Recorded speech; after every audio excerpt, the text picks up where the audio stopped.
Sherlock. Magical.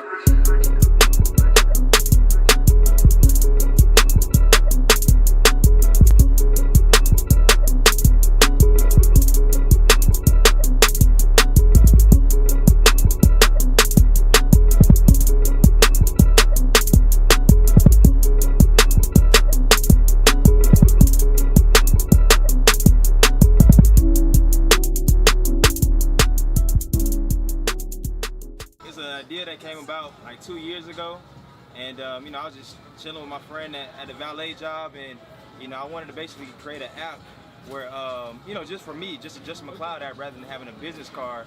And I was like, man, what can I put on the app? And I was like, well, I like events. That's what I do, event coordinating, marketing, and stuff like that. And then the idea just kept on coming back and forth. So I just researched some stuff, and like, there wasn't an app out there just for like millennials, like people our age, just for events, man. So, man, I was just grinding and just trying to figure out like, how the heck do you build it? So, you know, that's when I ran into Duval. We both played football, you know what I'm saying, on the Georgia State football team. Yep. And basically ran into him. He said, man, what you working on? And I was like, man, I'm trying to make this app, man. I'm trying to build it, man. He's like, really? You know, my major is computer science. And I was just like, what? Yeah.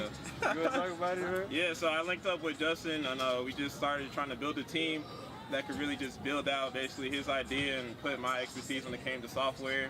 And I needed a project really outside of work that I could really just work on and say, yo, this is something I've done with a group of people and built it out. So we got together with Justin, got Jasmine, got Tong aboard, and I got another individual named Chris. They just all came together. We put our software talents together with their graphics, and we're about to build this thing out. So how'd you get into computer science playing football? You never hear about too many football players. That's a lot of work. Right, man. So my father, he does tech support for Emory, and I wanted to take what he did a little bit further and do software. And it always intrigued me to build something out because I was a math guy. I wanted to apply to something, so software just came easy.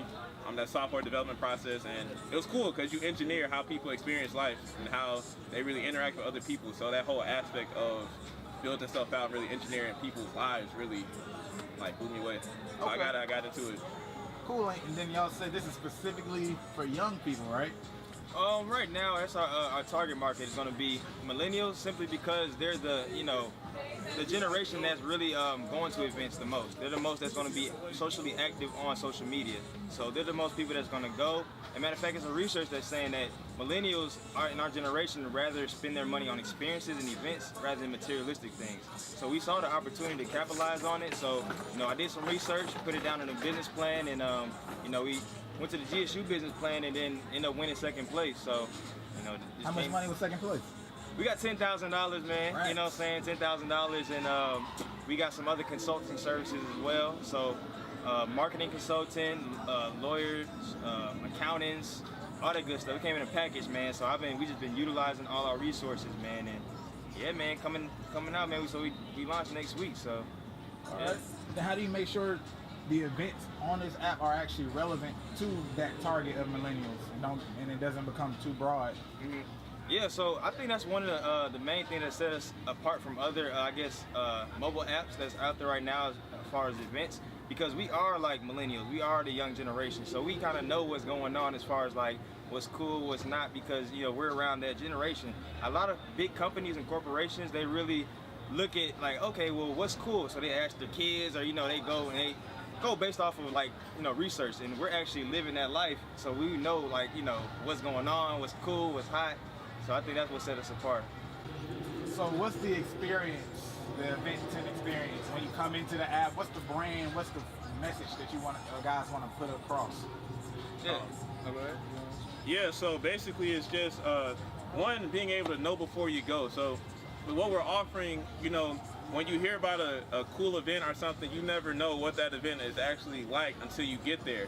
But one of the things we really want to push is being able to use people's experiences at that event to kind of help other people who aren't there shape their whole idea about going and what's going on. So we want to offer that, and just really just being able to share that moment, share that experience with other people, and get other people involved in that whole experience through event tent. So whether you're seeing people like having fun at Georgia State, Luau, and you see the pictures and the videos, like, man, I want to go, and then it just piques your interest about what's going on around you, rather than just being force-fed stuff? Yeah, so basically it's just like the live experience. So we want to basically focus on that in that moment. So our tagline is live the moment. We basically got that from, you can only take a picture and video if you're actually at that event. So we're going to have an app demonstration here at this event. We're going to create an event, and then you can take a picture because you're here. So if you walk across the street to that Shell gas station, we won't be able to take a picture, but you can still look inside and still get that same experience if somebody's still there. You know what I'm saying? So we wanted to basically encompass that live experience moment and then basically broaden it to everybody and giving it to them. So y'all basically want me to be at home and I'm thinking about going to an event to be able to see what's going on in the event, whether it's worth going to before I even get there. Right. So people could probably rig and kind of organically use apps like Snapchat to do things like that. In a sense, with your basic friends. How do you guys do that or take that kind of capability but make it more useful? I mean, shoot, with Snapchat, you can see the events that are going on Snapchat, but you'll never know ahead of time. So at the moment you hit the live feed of Snapchat, you'll see everything. But you won't be able to know what's going on to the live feed until you hit it.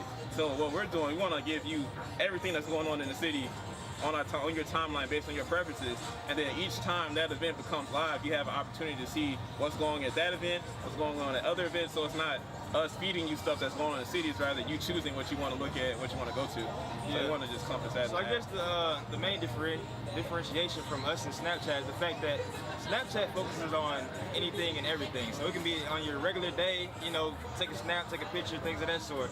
But it's really like, with us, it's just mainly focusing on events. So we want to filter out all the clutter and then just focus on events. And then, like, even like you said, like with Instagram or like with Snapchat, it's events, but you kind of don't know when it starts or what it looks like, who's going. So we basically want to encompass all that Snapchat and Instagram features and just put it to events. So that's the main thing people use social media for, is events. So.